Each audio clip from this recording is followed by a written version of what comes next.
আসসালামু আলাইকুম। প্রত্যেকের জীবনেই কিছু স্পেশাল সময় থাকে এবং সবাই চায় সেই স্পেশাল সময়গুলোকে কিছু স্মৃতি হিসেবে ধরে রাখার জন্য। ঠিক তেমনই আজকে আমার জীবনে অনেক স্পেশাল একটা দিন। কেননা আজকে আমার ওয়াসির জন্মদিন, আমার ছেলের জন্মদিন, আমার বড় ছেলে, যার মাধ্যমে আমার মাতৃত্ব পূর্ণতা পেয়েছিল, পরিচয় পেয়েছিল। আমার ওয়াসি, আমার লক্ষ্মী সোনা, আমার নয়নের মণি। কিন্তু সে আমাকে খুব কমই বুঝে। তার বোনের সাথে যখন সে মারামারি করে বা দুষ্টুমি করে, আমি যখন তাকে বকি, সে মনে করে আমি তাকে ভালোবাসি না। এটা কি কখনো হয়? একজন মা তার বাচ্চাকে ভালোবাসে না, তাও আবার বড় বাচ্চাকে, যে কিনা আমার নয়নের মণি, লক্ষ্মী সোনা। এই যে, তো ওয়াসিকে জিজ্ঞেস করা হয়েছিল, বাবা তোমার জন্মদিনে কি করব? আমাদের এবারের জন্মদিন নিয়ে ওয়াসির অনেক প্ল্যানিং ছিল, আমার এবং আমার ফ্যামিলির, কিন্তু শেষ মোমেন্ট পর্যন্ত হয়ে উঠলো না, কারণ সব কিছু তো আল্লাহর উপর নির্ভরশীল। আল্লাহ হয়তো এভাবেই চেয়েছিল। আমার প্রচণ্ড অসুখ, আমি কোরবানির ঈদের দিন থেকে শুরু করে অনেক অনেক বেশি অসুস্থ। আমার 102-3 জ্বর পরেই না, 102-3-এই থাকছে। আমি অনেক কষ্ট করে শুধুমাত্র ছেলের মুখের দিকে তাকিয়ে এসেছি। আমি বলেছিলাম ওর পাপাকে যে তুমি নিয়ে যাও, আমি থাকি বাসায়, যেটা ও চেয়েছে ওর উইশটা পূরণ করো। তখন ওর বাবা আর ও দুজনই বললো যে না মা, তোমাকে ছাড়া হবে না, তুমি না গেলে ভালো লাগবে না। আর ছেলের জন্মদিন বলে কথা, আমারও একটা বিশেষ দিন, আমি তো আর যেভাবে সেভাবে চলে যেতে পারি না। তারপরও খুবই নর্মালভাবে শুধু শার্টটা চেঞ্জ করে বের হয়ে গিয়েছি। তো আজকের ডেস্টিনেশন ছিল আমাদের আগ্রাবাদ হোটেলের সুইমিং পুল।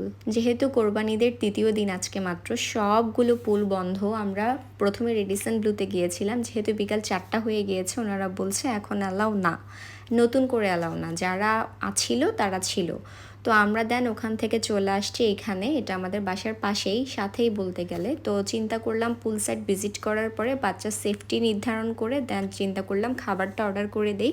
এবং খাবার অর্ডার করার জন্য আমরা এই রেস্টুরেন্টটা সিলেক্ট করি আগ্রাবাদ হোটেলের ভেতরেই, এবং আমরা দুটো প্লেটার নেই।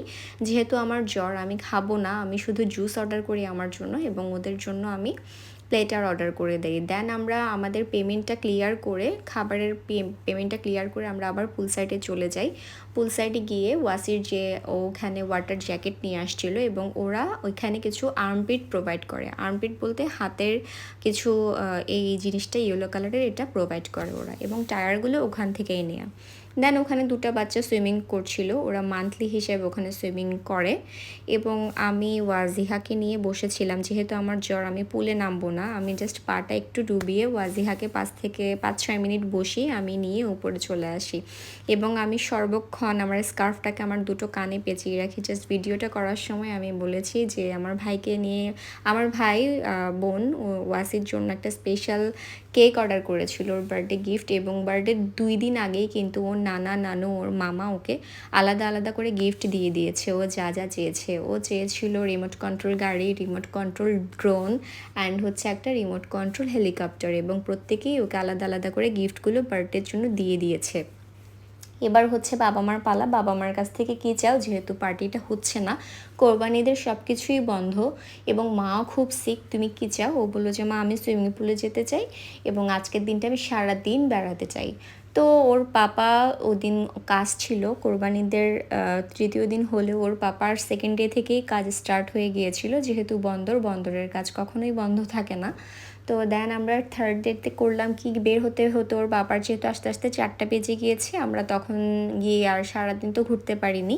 দেন ওখান থেকে আমার ভাই বোনরা কল করলো যে সোনিয়াপুর জন্য একটা কেক অর্ডার করেছি, সারপ্রাইজ ছিল, বাট তোমরা তো অনেক লেট করে ফেলেছো, আমি হোটেলে পাঠিয়ে দিই। যেহেতু এখানে পাঠিয়ে দিয়েছিল, বাট এন্ট্রি করতে দেয় না ওরা কেক পুল সাইডে।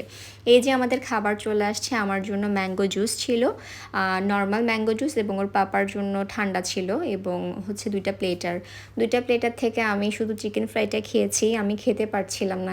ইভেন আমি এখনও খেতে পারছি না, আমার পুরো গলায় আমি ঢুক গিলতে পারি না, আমার গলার টোনটাও আজকে ভাঙা ভাঙা, অনেক পেইন। তারপরও ছেলের খুশির জন্য যাওয়া, কারণ আমি সুস্থ হয়ে যাব, কিন্তু আমার এই ছেলের দিনটা তো এই বছর আর রিপিট করবে না। এই তো সুইমিং শেষে ড্রেস চেঞ্জ করে সবাই বের হয়ে যাচ্ছে, এবং গেট থেকে গুল্লু, জেনি, মিতুর গিফট দেওয়া কেকটা আমরা নিয়ে নিয়েছি। এখনও নানা নানু খালারা ওর জন্য একটা সারপ্রাইজ প্ল্যান করেছে, আমরা বাসায় আসছি। বাসায় এসে কেকটা কেটে রাতের খাওয়া দাওয়া আমরা এখানেই করেছি, এখানেই করে এখান থেকে গিয়েছি। ওয়াজিহা খুব খুবই হ্যাপি ছিল। ও পুল থেকে উঠবেই না, কিন্তু ওর ঠান্ডা লাগবে বিধায় আমরা টেনে তুলে নিয়েছি। এই যে ওর নানু কিন্তু অনেক আগে গিফট দিয়ে দিয়েছে, এবং ফার্স্ট গিফট কিন্তু ওর নানুই দিয়েছে, কারণ ওর আবদারটা সবসময় বেশি ওর নানুর কাছেই থাকে। বড় নাতি হিসেবে প্যাম্পার আদর সবসময় বেশি পায়, এবং দাদা দাদিরা উইশ করেছে, আসতে চেয়েছিল, কিন্তু আমরা বাহিরে থাকায় তারা আসতে পারেনি। এই যে ওর মামা মামি ওকে কেক খাইয়ে দিচ্ছে, একটু পর ওর খালারা আসবে। আর এই যে গুল্লু মামা, যার সাথে তার একটা সেকেন্ড মিলে না, 1 সেকেন্ড বলাটা অনেক বেশি হবে, 1 সেকেন্ডের অর্ধেক ওর মামার সাথে মিলে না। আমার মনে হয় গুল্লুর বিয়ে ও ভাঙার জন্য যথেষ্ট। তো এই হচ্ছে গিয়ে জেনেমি তোকে খাইয়ে দিচ্ছে, ওদের প্রচণ্ড আদরের ওয়াসি। তো আজকের দিনটা অনেক ভালো গিয়েছে। আমার ছেলেকে জিজ্ঞেস করেছি, আব্বু তোমার উইশ পূরণ হয়েছে? বলেছে আলহামদুলিল্লাহ, সব কিছুর জন্য আলহামদুলিল্লাহ।